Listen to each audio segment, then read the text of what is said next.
told your friend you're not okay?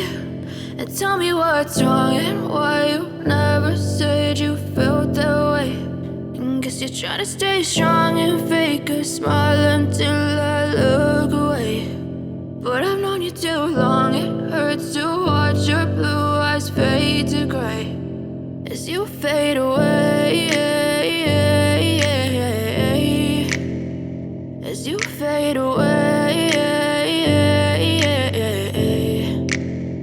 Yeah, I'm about to fade away, cause every time I wake up I feel like it's Monday. Something's going wrong with all the chemicals up in my brain. All of a sudden I don't look at anything the same way. Got a buildup of my thoughts sitting in an ashtray. I'm sorry that I'm so inconvenient, okay? Just let me be me and I'll stay out of the way.